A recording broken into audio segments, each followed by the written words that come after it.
Boa tarde, pessoal.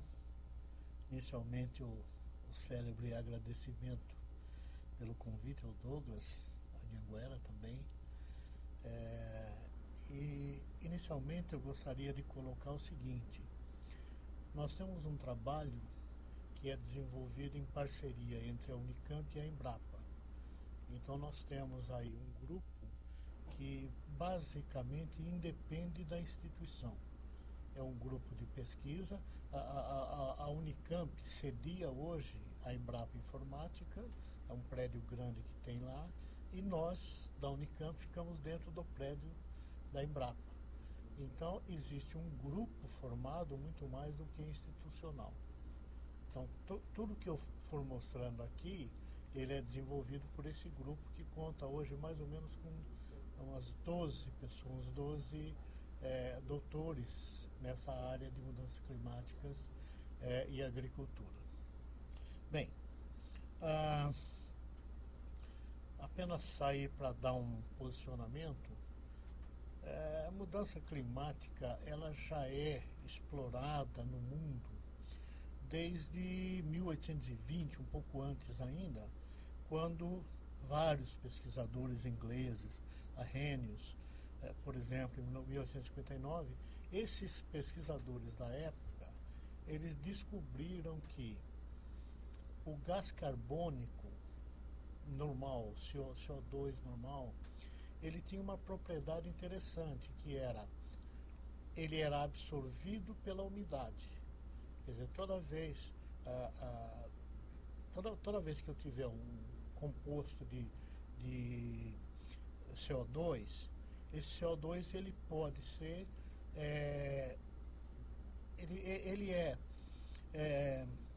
vamos dizer, ele absorve a chamada radiação infravermelha. Ou seja, as partículas de água que tem na atmosfera, elas têm a capacidade de reter a energia que é emitida pela Terra. E isso em 1859, isso já era um fato conhecido.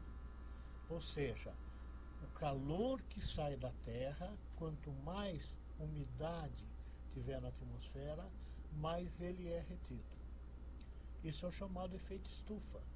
Ou seja, toda onda de calor, ela é barrada em parte pelo CO2 da atmosfera. De forma que quanto mais CO2 eu tiver na atmosfera, mais quantidade de ondas de calor é barrada.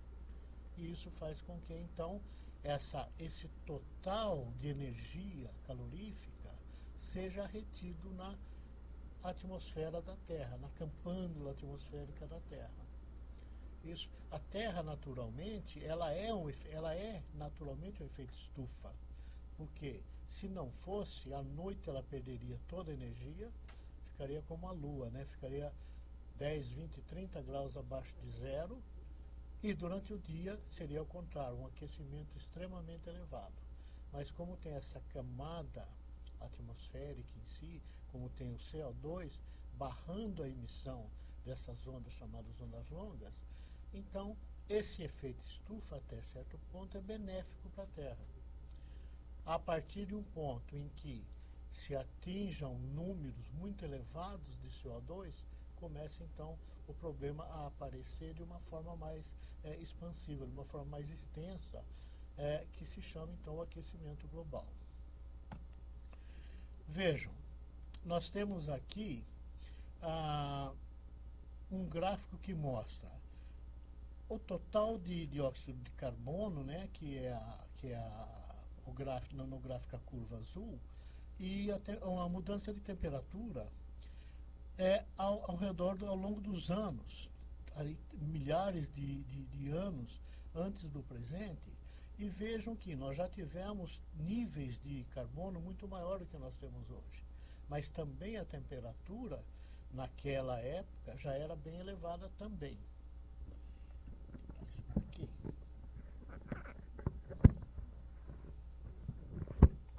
Vejam, eu gosto mais aqui. Vejam então o seguinte, nós temos variações bem grandes nos totais da temperatura mudando de acordo com o teor de dióxido de carbono na atmosfera. Esse é um fato que não pode ser negado, que o CO2 absorve calor. E segundo, que o teor de CO2, ele tem uma relação direta com a temperatura, com o aumento da temperatura.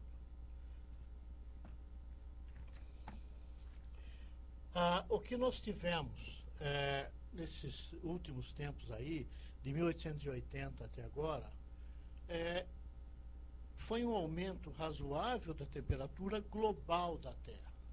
Não é um local apenas, é a temperatura, eu peguei aí 1000 pontos na Terra e vi qual era a temperatura de cada um desses pontos, ano a ano, e a gente viu que, eu digo, os pesquisadores da área de mudança climática.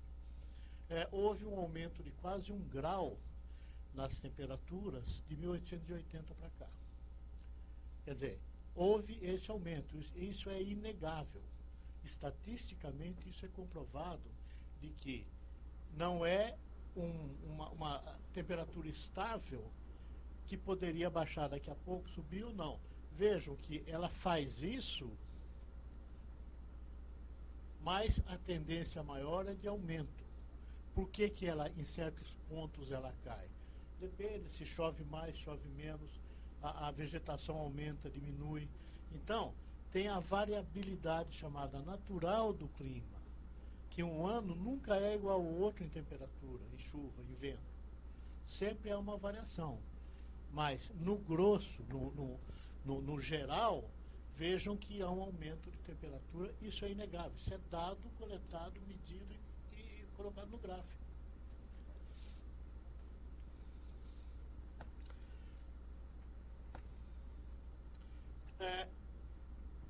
Esse gráfico, ele reproduz as temperaturas, mas a coleta de teor de CO2 na atmosfera, ela foi feita, isso aí tem, aí desde 1958 que se faz isso, e antes disso se fazia localmente, mas essa coleta de informações de nível de CO2 é feito num ponto amostral do mundo inteiro. É numa ilha chamada Mauna Loa, que é perto lá do Havaí, para cima do Havaí, se a gente pode falar assim. E é um local desse tipo, isso é a fotografia de Mauna Loa, onde se coletam os dados de CO2 desde 1960 até hoje. Isso é feito diariamente. Um equipamento vai medindo quanto de CO2 existe. De forma que a gente sabe com certeza, com garantia, de que antes da era industrial, né, logo depois da Guerra Mundial, da Segunda, o teor de CO2 era 280 partes por milhão. Essa é uma medida que existe do teor de CO2 na atmosfera e de outros gases também, claro. Hoje nós completamos, né, no dia 10 do mês passado, nós completamos 400 ppm. Quer dizer, nós passamos de 280 para 400 ppm. Isso não é fácil, é muito CO2 a mais do que nós tínhamos logo depois da guerra, 1945. Ora, isso tudo foi emitido, claro, em Mauna Loa, que é exatamente o ponto de referência que nós temos nas medições. Claro que hoje nós temos muito mais pontos, tem mais de 100 pontos hoje no mundo inteiro, que reforçam as medições de Mauna Loa. Mas o CO2 tem uma característica, é que se eu colocar fogo na floresta amazônica, como se faz de vez em quando aí, o CO2 gerado na queima, ele se espalha rapidamente pelo mundo todo, de forma que há uma tendência de equalização na atmosfera do teor de CO2. Então, Mauna Loa funciona bem, medindo inclusive os gases que são emitidos aqui no Brasil, na Colômbia, Chile e etc. Então, essas medições são reais, são válidas, e nós completamos 400 ppm exatamente no começo no final do mês passado. Vejam o que aconteceu então. De 1960 para cá, nós tivemos esse aumento do teor de CO2 na atmosfera. Isso aqui é uma variação que nós temos do ano, né? Chega no inverno, verão e verão. Por isso que as curvas são zigue-zague, né? Que quando chega no inverno, as plantas fazem pouca fotossíntese, então existe um aumento da taxa de CO2 na atmosfera. No calor, as plantas fazem fotossíntese maior, absorve o CO2 da atmosfera, então o nível de CO2 cai. Por isso que essa curva ela é ascendente, mas ela tem uma senoide incluída ali dentro.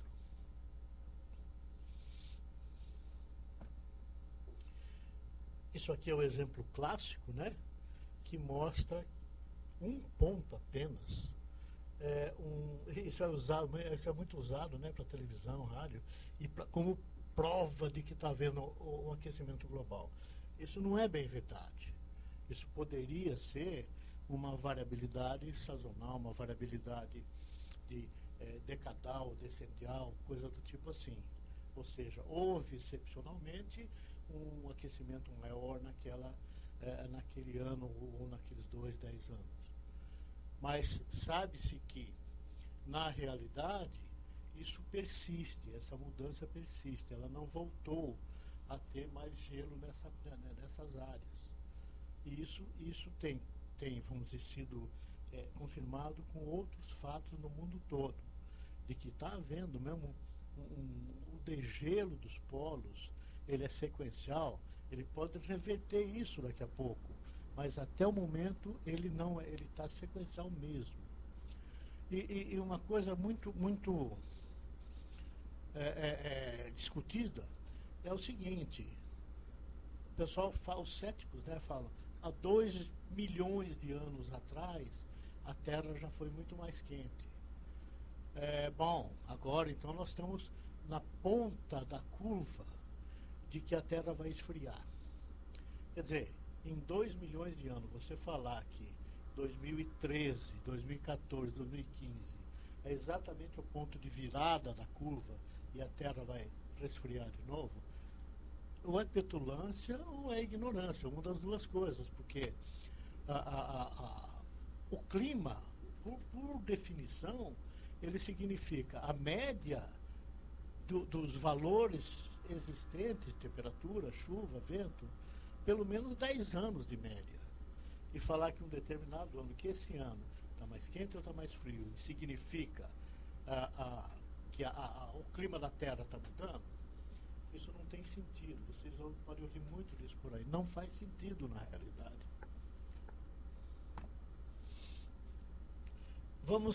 Eu vou mostrar dados para vocês, tá? Eu não vou forçar a barra dizendo que é modelo. Não, são dados. Vejam, isso aqui são os dados coletados em Campinas pelo Instituto Agronômico desde 1890. Esses dados são coletados diariamente. Eram observadores que iam diariamente às 7, 14 e 21 horas, liam os termômetros, conferia e marcava numa folhinha. Isso é feito desde 1890 até hoje. São dados extremamente confiáveis. Vejam que, eliminando a variabilidade anual que existe, normal, houve um crescimento bastante grande, mais ou menos da ordem aí de 1,5 grau, mais ou menos, nos últimos 120 anos. Novamente, são dados. Na realidade, aqui está marcado em cima 2,2 graus de acréscimo na temperatura média. Se vocês pegarem Goiânia, vocês vão ver que a curva mostra um aumento da temperatura média da ordem de 1,7 graus. Campinas, nós tínhamos, vocês devem lembrar, vocês não são tão antigos assim, né? Mas São Paulo, Campinas, pegava aqui a baixada da Dutra, o Vale do Paraíba, e costumava ter geadas normalmente. Existia na época a estatística que nós fizemos, dava mais ou menos uma geada a cada 4 anos, que matava a cultura, a agricultura era danificada. Hoje, eu não vi mais nenhuma geada, a não ser o ano 2000, foi quando eu me lembro da última geada que teve no estado de São Paulo. Nem na divisa com o Paraná. Paraná tinha café no norte do Paraná, aí acabou o café do norte do Paraná, plantaram algodão, plantaram soja, agora voltou a ter café no norte do Paraná. Por quê? Porque não tem mais geada. Então, são evidências que nós temos, além dos dados, de que o clima está esquentando. Esse gráfico mostra o seguinte, o número de dias em cada ano em que a temperatura mais baixa do ano foi menor do que 10 graus. Vejam que em 1890, no 1896 por aí, nós tínhamos aí 50, 60 dias frios, com temperaturas baixas menor que 10. Atualmente, nós temos em média 10 a 20 dias, 15 dias. Ou seja, não temos mais frio na realidade. Vocês vejam, não se deve fazer isso, mas este ano, o ano passado, nós não tivemos frio basicamente. Pelotas, no Rio Grande do Sul, a mesma medida, o número de dias com temperaturas abaixo de 10. Vejam que está caindo também razoavelmente. O número de dias com temperaturas máximas maiores do que 34 graus. Vejam que os últimos 3 anos nós tivemos número de dias quentes com ondas de calor extremamente elevado. Se vocês pegarem a temperatura do mês de junho, julho, agosto, concentramos isso, o que é? Inverno, né? Temperaturas de inverno. Vejam que os últimos 3 anos foram as maiores temperaturas médias do inverno que nós tivemos. Eu insisto, isso aqui são dados, isso aqui não é gerado, não, isso aqui são dados medidos, e bem medidos. Houve também, claro, uma modificação, e vai continuar havendo, nas chuvas. Quanto mais eu aumento as temperaturas, mais aumenta o número de temporais. Os temporais, eles respondem diretamente ao aumento de temperatura. Os tornados que nós estamos comentando hoje são contrastes de temperaturas que ocorrem. Muito quente, o solo está mais frio, forma-se um tornado. Como eu estava falando com você, 1991 foi o primeiro tornado que eu consegui filmar, fomos filmar os efeitos do tornado foi entre Itu e Jundiaí. Destruiu quase tudo ali. Hoje, eu desisti de contar o número de tornados que tem só no estado de São Paulo, não estou nem pensando no Brasil. Pelo menos 10 a 20 tornados nós temos por estação no Brasil, no estado de São Paulo. Então, houve um aumento razoável nas chuvas máximas, nos temporais. Vocês podem ver esse gráfico aqui. O número de dias com máximas anuais de chuva, os temporais também, o número de dias com temporais aumentou.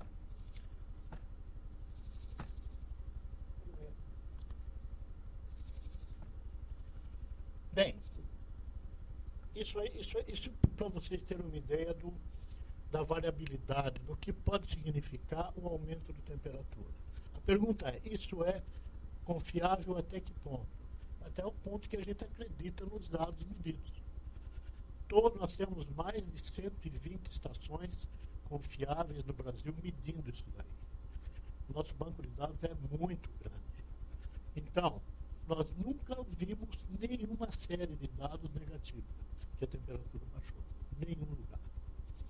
Bem, o que é isso que eu quero mostrar para vocês? Isso está relacionado com mudança climática, tá? Que nós falamos daqui a pouco.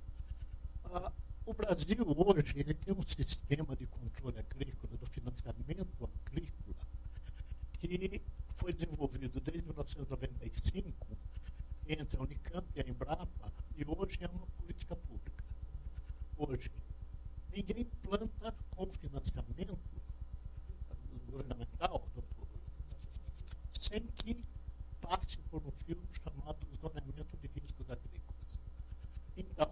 zoneamento de riscos agrícolas implantado em 1996 significa o seguinte: o que, quando e onde plantar, em nível de município.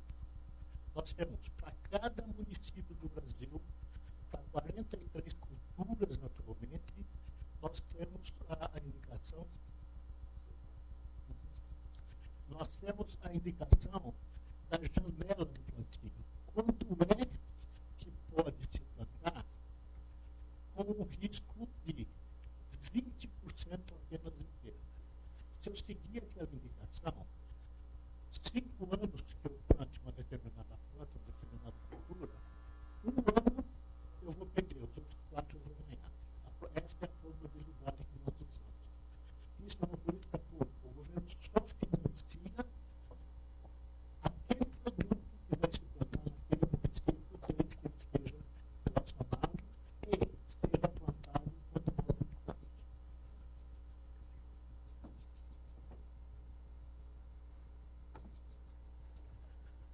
Vocês terem uma ideia como significa isso? Olha lá, nós temos o plano agrícola de 2012 e 2013, ele vale para o Brasil, para financiamento agrícola do Brasil, pelo Ministério da Agricultura, 115,2 bilhões de reais. Esse é o dinheiro que o governo está financiando a agricultura nacional hoje. Toda a parte agrícola, 50% disso, é exatamente tem que obedecer o zoneamento de riscos agrícolas. O plano envolve também o Ministério do Desenvolvimento Agrário, ou seja, a agricultura familiar. Todo financiamento para a agricultura familiar, ela é feita também com base no zoneamento de riscos. Ou seja, mais 22,3 bilhões de reais que são destinados ao plantio da agricultura familiar.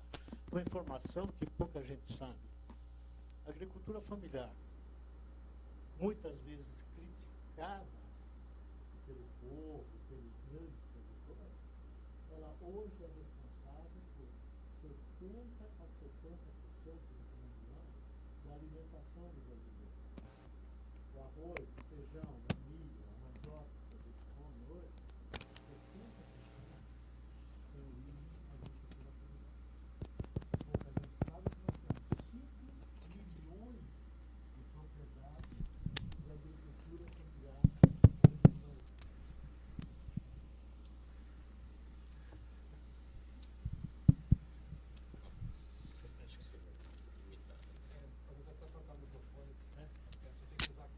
Tudo bem. Tava ruim?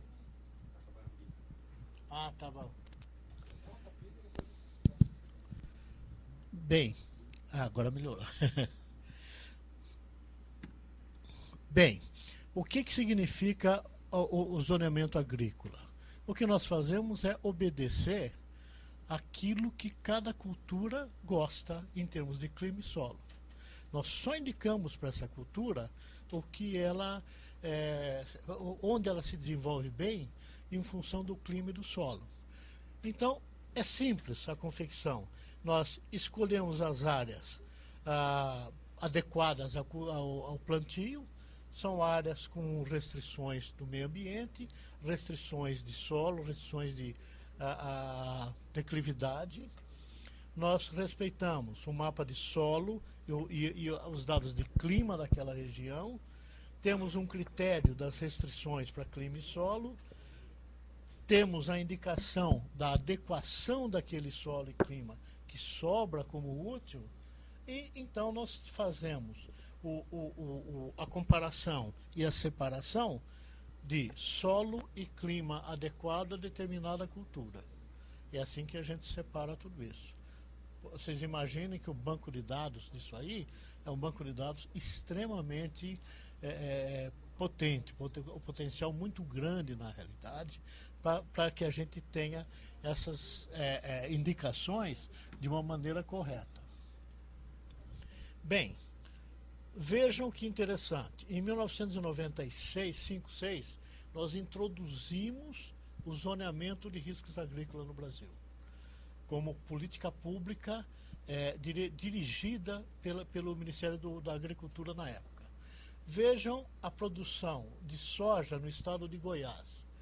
Ela tinha um valor até 1996, quando entrou o zoneamento, por acaso ou não, mas vejam a variação que deu na produtividade de soja no estado de Goiás.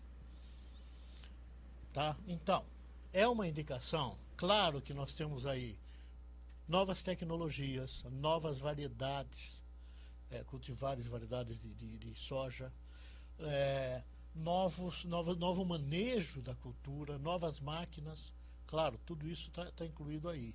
Mas, certamente, é muita coincidência que a partir de 96 o zoneamento não tenha qualquer influência no aumento da produtividade.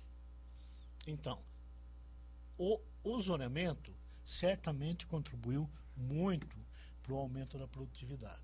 Veja a soja em Minas Gerais também.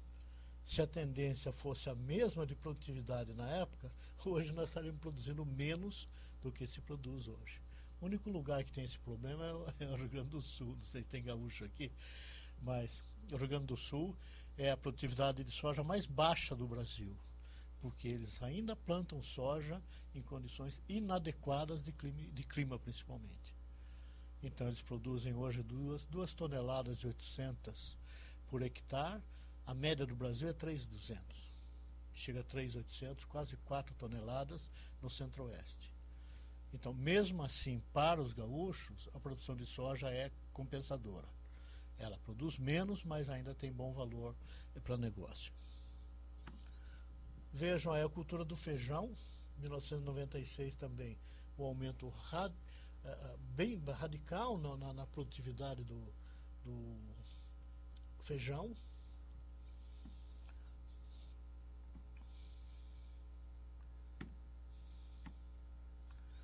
E aí nós temos um gráfico mais até interessante.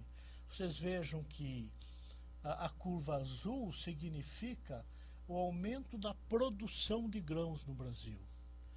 De 1991 para cá, o aumento foi da ordem de 4,8% ao ano, a produção de grãos no Brasil. Nós passamos aí de 58 milhões de toneladas para 140, 150 milhões de toneladas. Hoje, eu peguei ontem o dado, sexta-feira o dado com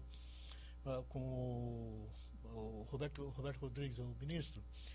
Ele disse que já está em 207 milhões de toneladas, com aumento de área de cerca de 40% apenas. Tudo isso é tecnologia brasileira. Hoje, certamente, em tecnologia agrícola, no mundo, não tem competição para o Brasil. Então, vejam, isso aí, essa curva explica bem, mesmo tendo parado em 2010, vejam que o aumento de 23%, 25% na área agrícola e um aumento de 150 e poucos por cento na produção. Isso é tecnologia. E aí a gente se inclui. Bem ou mal, a gente fala, nós botamos nosso dedo aí também. Isso aí foi uma consequência do zoneamento. Nós temos hoje cerca de 350 zoneamentos por ano. Cada ano nós repetimos o zoneamento, seja em função de novos dados, novas variedades e mudança climática. Então, a cada ano a gente faz uma norma técnica nova, manda para o Banco Central, o Banco Central publica isso e os bancos recebem essa nova norma anualmente. Então é um negócio extremamente sério, não é, vamos dizer, apesar de ser do governo, é extremamente sério.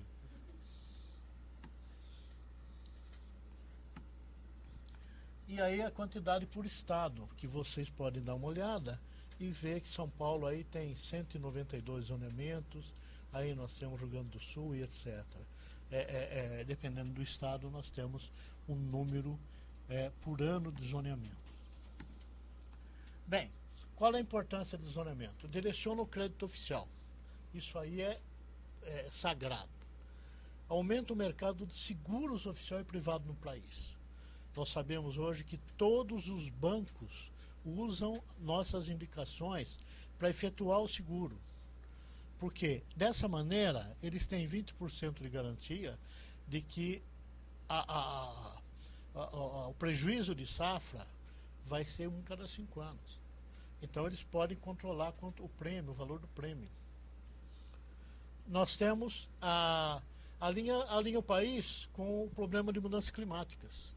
Porque, como tem esse aumento de temperatura, embora pequeno, a gente vai refazendo o zoneamento todo ano de forma a corrigir o plantio. Por exemplo, não existe mais café no oeste de São Paulo. São José do Rio Preto, Mirassol, Fernandópolis, plantava café bastante. Triângulo Mineiro. Não existe mais café lá hoje. Mas o que existe é borracha, seringueira.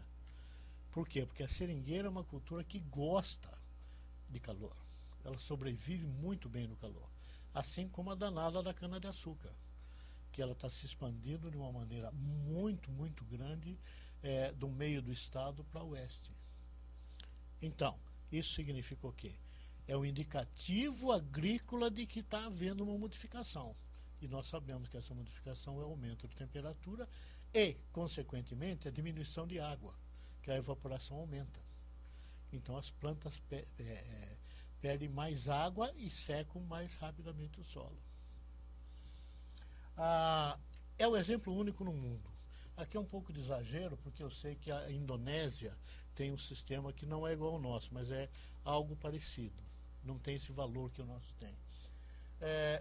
Contribui com a ordenação territorial.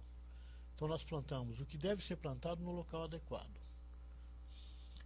E evita muito problema. Por exemplo, a Amazônia, nós temos conseguido evitar até aqui a invasão até dos pastos. A soja está entrando um pouco atrás dos pastos, mas nós não zoneamos a Amazônia para evitar esse problema. Agora que nós estamos pensando em fazer isso. Obriga técnicas adequadas pelo agricultor. Nós só financiamos se ele usar técnicas adequadas, manejo agrícola adequado. O rapaz do fumo que estava falando aqui, o preto, eles têm o melhor sistema de plantio direto do país. Nós fomos lá ver, fomos checar, é algo muito, é de tirar o chapéu para os caras. Então nós pegamos aqueles exemplos e estamos indicando hoje aos agricultores, olha, façam alguma coisa desse tipo. Aí vocês vão ter financiamento. E outra, nós estamos hoje desenvolvendo esse sistema aí de zoneamento no Peru, Colômbia, Equador e Panamá. Nós temos contato com ele para passar as informações e implantar neles o sistema que nós usamos aqui.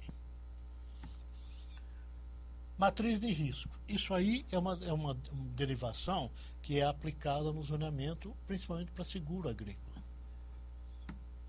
Isso aqui é uma matriz de risco para o plantio de milho, considerando que a gente pretenda perder no máximo 20% da produção.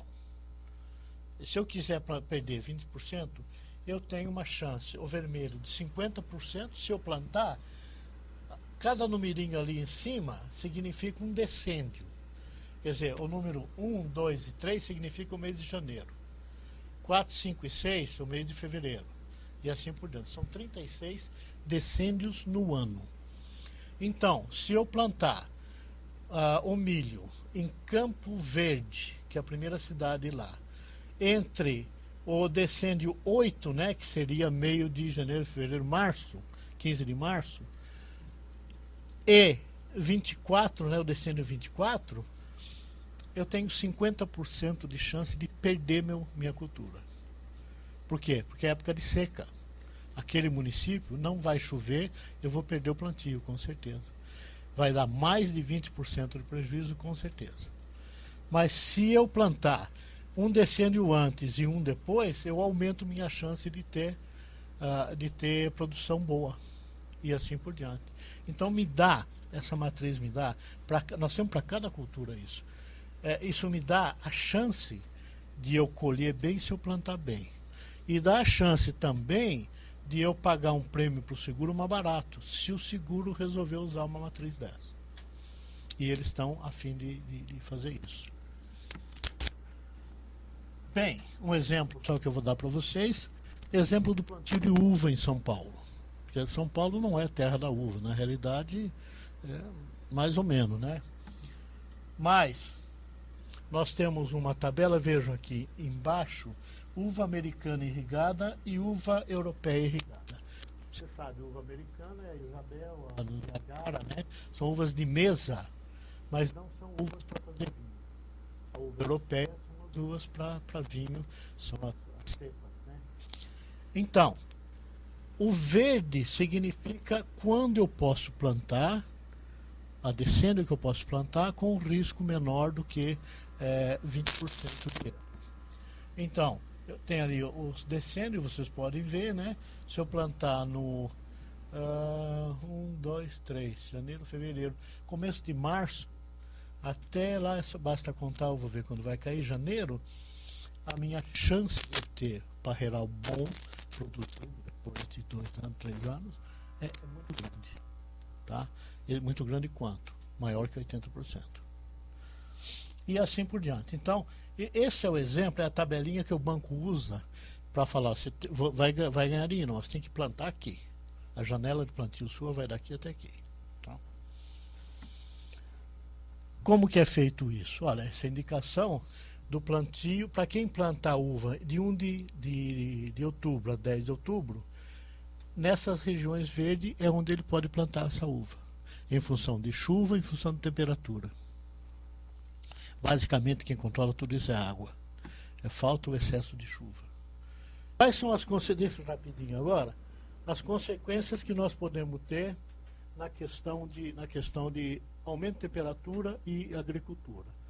Nós fizemos, desde 2002, 3 estudos fundamentais para ver o que vai acontecer com a agricultura brasileira daqui a 20, 30, 40 anos. Então, isso é baseado. Se o clima hoje é esse que nós temos no zoneamento e as culturas estão assim distribuídas, se eu aumentar 1 grau na temperatura, 2, 3 graus, qual o efeito disso no balanço hídrico, nas chuvas, na água do solo e nas culturas? Como é que vai ficar uma agricultura daqui a 20 anos?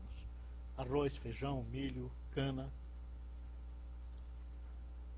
O último que nós fizemos foi recentemente, foi um trabalho que nós fizemos para o Banco Mundial, com essas informações mais atualizadas. Olha, nós fizemos cenários otimista e pessimista e vários modelos para 2010, 20 e 30. Isso é bom de noite, a hora que você está dormindo, danado, vocês vão dessoviar. Vejam aí, ó. Aí é uma simulação para soja. Nós temos um cenário em cima otimista e embaixo pessimista. O ano base nosso é 2010. E a área plantada nós tínhamos 8.285.000 hectares. 8 milhões e 2.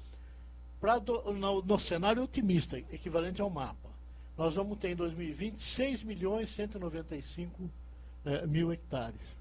Vai diminuir cerca de 25% a área apta ao cultivo de soja no Brasil, principalmente no sul do Brasil. Embaixo, no cenário pessimista, nós teríamos 44% de perda de área para plantio de soja. Lembrando que hoje nós temos 70 milhões de toneladas, ao custo aí de 50 centavos por quilo. Veja quanto vale isso para o Brasil, quanto vale perder 30% na produção.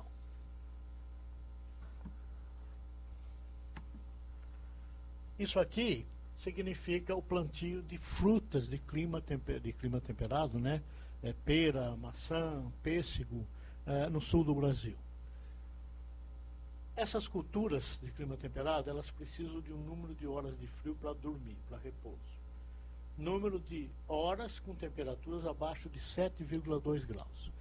Entre 500 e 700 horas, essas plantas se sentem confortáveis.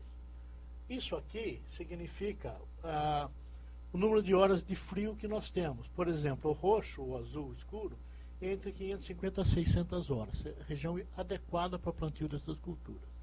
Vejo toda a Serra Gaúcha, a parte de Santa Catarina, ali de São Joaquim, mais lá para cima, e o sul do Rio Grande do Sul. São aptos porque tem número de horas adequadas.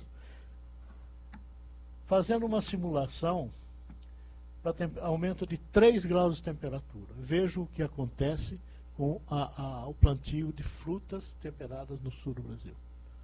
Basicamente vai sumir, vai parar ali no alto da Serra de Caxias, Vacaria, por exemplo.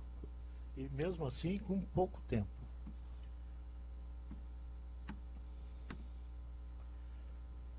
Vejam que interessante, em compensação, a curva de baixo, o mapa de baixo, a área que vai ser disponibilizada para plantio de banana, que é uma cultura tropical, e há uma tendência, então, de procurar climas mais quentes. Então, essa simulação é feita pelo pessoal de Santa Catarina, e isso é prático, isso é um plano deles de plantio, não é brincadeira, isso é sério. Café, vejam, interessante, esse é um café com florescimento, em Londrina, no Paraná. Isto aqui é um botão de café. Não sei se vocês sabem, esse botão no fim vai ser fecundado, vai virar um grão de café. Tá? Se eu tiver um único dia, uma única tarde no florescimento, que a temperatura passe de 32 graus, o café, aquele botão de café vai abortar. Então não vai virar flor mais. Ele vai abortar, ou seja, o futuro grão vermelhinho de café não vai existir. Um único dia com temperaturas elevadas no florescimento. Todas as plantas têm uma resposta semelhante a essa. No florescimento, altas temperaturas prejudicam a produção. Por isso que não se planta café mais no oeste de São Paulo nem no Triângulo Mineiro. A produtividade foi tão baixa, baixou tanto, que eles preferiram plantar seringueira ou cana-de-açúcar hoje. Esta é a situação atual do plantio de café. O verde significa não risco climático plantio de café. Isso é o zoneamento. Isso aqui está em tabelas. É financiado só na área verde. Oi? Isso com a mudança climática, tem um estudo está dizendo que pode mudar, né? Não, é isso que eu vou mostrar. Então, isso é a condição hoje do zoneamento. Município por município está escrito que pode financiar o plantio. Para o ano 2020 é essa a condição. Vai esquentar tanto no oeste que o café não vai subsistir, não vai aguentar o tranco. Em compensação, Santa Catarina e Rio Grande do Sul começam a ter condições de café. Isso aqui, para 2050, nós vamos começar a tomar café da Argentina. Como se não bastasse, então nós vamos começar a pensar em tomar café argentino. Um deputado, Chico Graziano, fez uma reportagem grande, fez uma crítica, foi na Unicamp, fez um maior estrago com a gente, que nós estávamos acabando com o café em São Paulo. Quer dizer, eu não tenho culpa se a temperatura aumenta, pô. Isso aqui já é a situação atual. Vejam que as cidades mais quentes ficaram adequadas ao plantio da seringueira, que é a parte de cima, o azulzinho lá. Nós tivemos 67% de aumento no plantio. E cana, a cana que gosta de calor e gosta de CO2. Então, 81%. Em compensação, milho safrinha, soja, laranja e café perderam um monte de área no estado de São Paulo. Isso é certamente consequência das temperaturas. Bom, com isso nós temos o seguinte. Nós fizemos um trabalho também com o Banco Mundial e com o pessoal da ICONE, e nós chegamos a uma conclusão muito séria. O Brasil perde um produto interno bruto vai chegar a 10 trilhões daqui a 40 anos, nós vamos perder um produto interno bruto a cada 40 anos, 2,5% ao ano do agronegócio brasileiro, se nada for feito. Esse trabalho está sendo publicado, hoje me ligaram dizendo que estão publicando um livro sobre isso.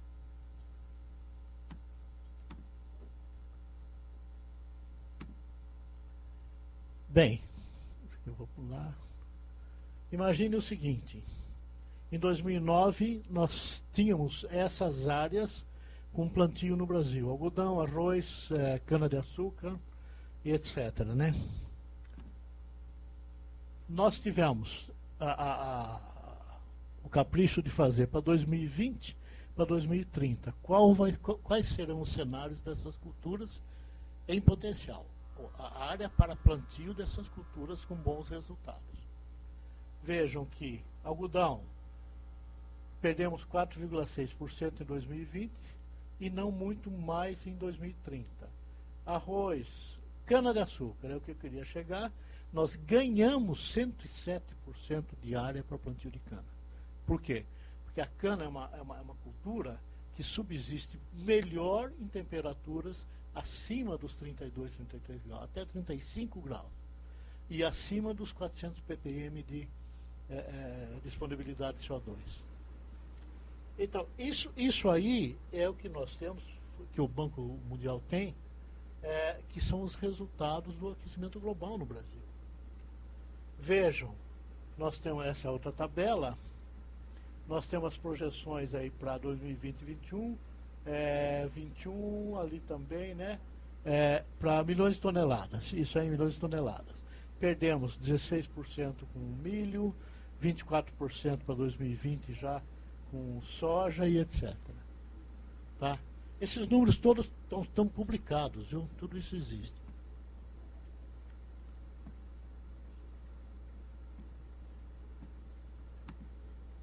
Bem, vamos encerrar falando mal dos outros, a falta de ética dos outros e a sobra de ética nossa, né?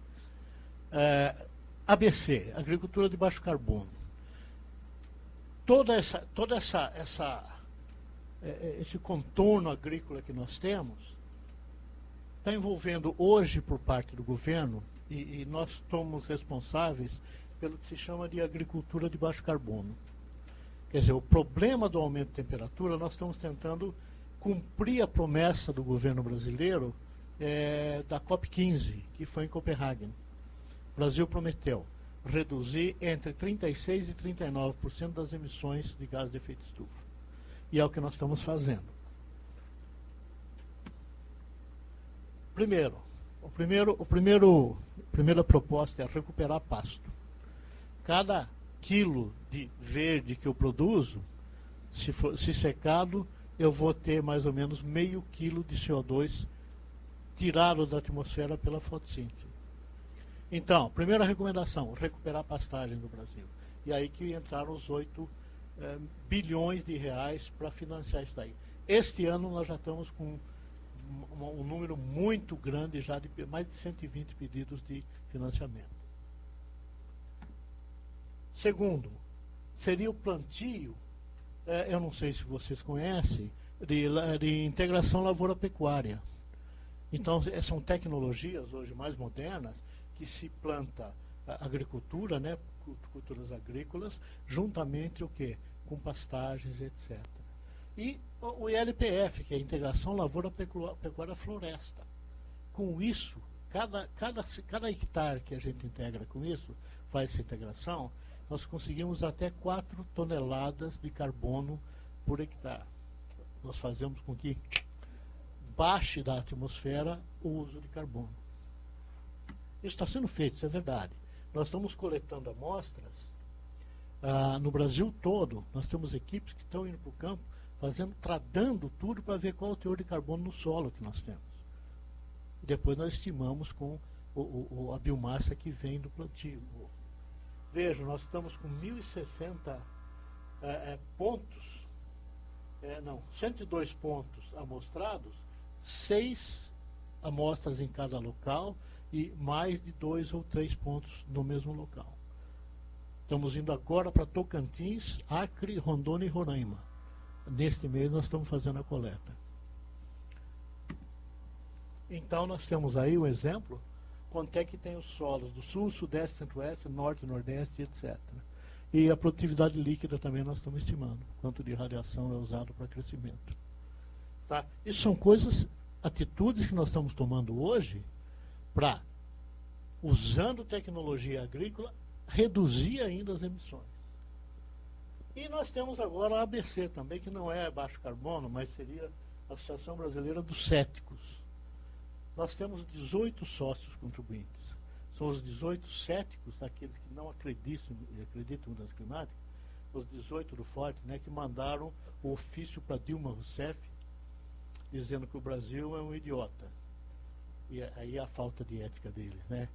Que todos os cientistas que estudam e que trabalham com mudanças climáticas não têm qualquer tipo de razão. Estão todos errados e estão sendo financiados por empresas que se interessam em dizer que vai haver mudança climática. Tá? Então, essa é a ética deles aí que eu falei para você. Isso não é aceito. Nós não fazemos nada para não ter que levantar bola para eles. Se nós começarmos a rebater isso na televisão, tal, a bola deles sobe mais ainda. Então nós não queremos isso. Essa é a lista dos 18 céticos do Brasil. Nós temos 180 PhDs hoje trabalhando em mudanças climáticas e os 18 contra, que são esse time aqui. Colega Mulhões, é colega nosso, é do INPE. Ele foi talvez o cara mais assim ativo, ele é o cara mais ativo em contradizer as mudanças climáticas. Só que ele faz isso de uma maneira pouco ética. Porque ele não faz uma crítica do que ele acredita.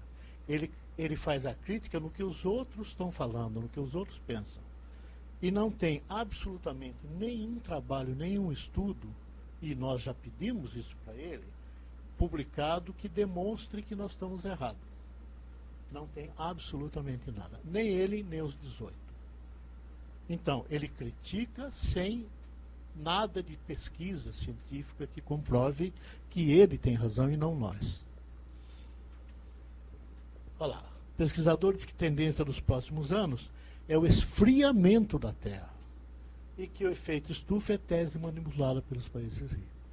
Ele é contra a Dow Chemical e a ICA, porque são empresas que exploram o Brasil. Aí algo que ficou muito não legal para o Brasil. Aquele senhor do lado direito é o Azevedo, que era o reitor da Universidade de Brasília. E ele era um defensor veemente do não aquecimento global. E aí ele está num programa de TV do Canal Rural, e o cara do lado esquerdo é o diretor, representante da Organização Meteorológica Mundial no Brasil, diretor do Instituto Nacional de Meteorologia. E eu, por azar dele, eu gravei essa entrevista, eu estava passando e peguei, e ele, em momento algum, defendeu o posicionamento de mudanças climáticas, atacado pelo Azevedo. E daí eu levantei esse problema com ele. E o problema é o seguinte: 2 ministros que são conhecidos da gente, da Exalc, falaram que ele ia conversar com eles, ministros, e falava que nós, Embrapa e Unicamp, eram os terroristas da mudança climática. Ele é o diretor do INEMET, segundo vice-presidente da Organização Meteorológica Mundial. Não acredita em mudança climática. Bem, e aqui nós temos alguma coisa. Vocês devem ter visto isso aí na internet, na televisão. É um rapaz, é um professor da USP, Ricardo qualquer coisa o nome dele, que, com toda a falta de ética, ele foi no programa do Jô Soares e não só criticou os colegas professores, docentes dele, que a USP tem, Pedro Dias, tem a Assunção, tem um monte de colegas que trabalham nessa área. Ele fez uma crítica assim, avacalhada, literalmente falando, para os colegas dele e para nós que estamos junto com eles, todos trabalhando juntos. Então, ele fez assim de uma maneira totalmente deselegante, sem ética, e isso espalhou pelo Brasil. Então nós começamos a receber uma série de e-mails, telefonemas, pedindo para, olha, nós temos que fazer alguma coisa para criticar esse cara. Não precisou, porque daí a própria USP deu uma suspensão nele, ele saiu, parece-me que foi mandado embora agora. Mas, respeitando a teoria nossa aqui, ética. Esse rapaz aí, ele não tinha nenhum trabalho publicado, é um doutor da USP, nenhum trabalho publicado em revista científica, apenas em congresso, não tinha absolutamente nada de estudo em mudanças climáticas e pegou de uma maneira muito pesada contra os não céticos do Brasil. Bem, aí nós tivemos, vocês devem conhecer, o Rogério Cerqueira Leite.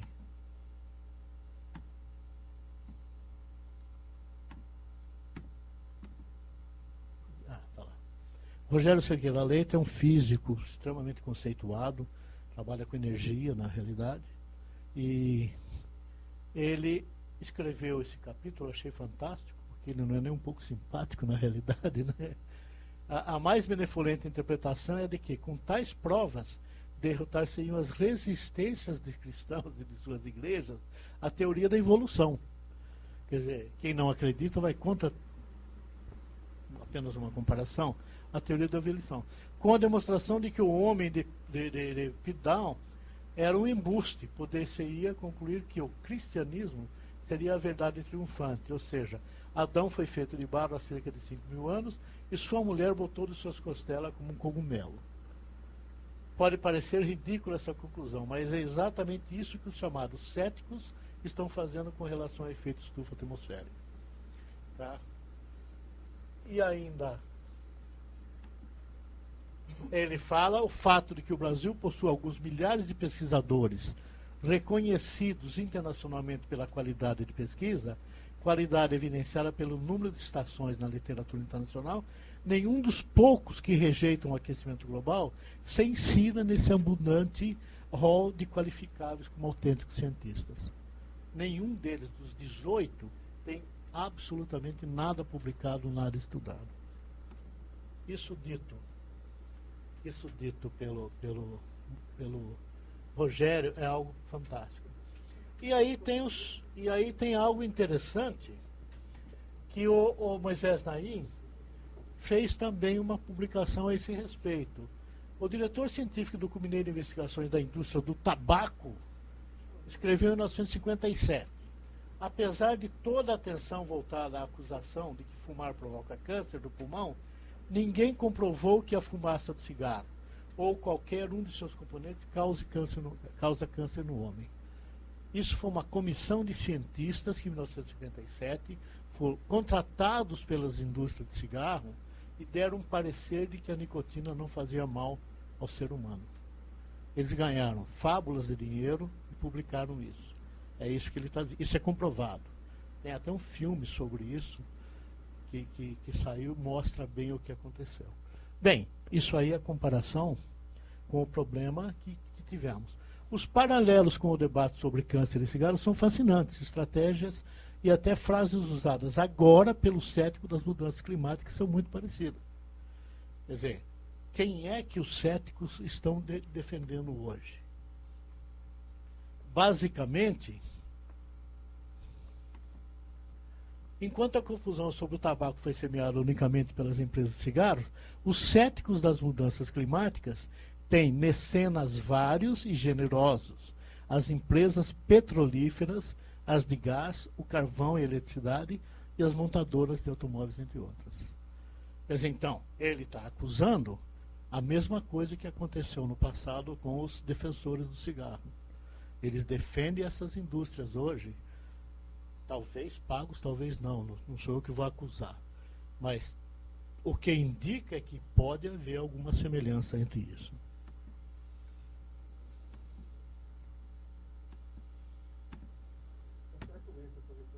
Melhor, né? Bem, por isso, às vezes, é saudável vir os céticos com grande ceticismo. Porque realmente pode ser problemático. Acho que era isso que eu queria dizer, gente. Acho que deu em cima do... Foi. Deu em cima do tempo. Ele falou 15 minutos. Rapaz, foi sem querer isso aí.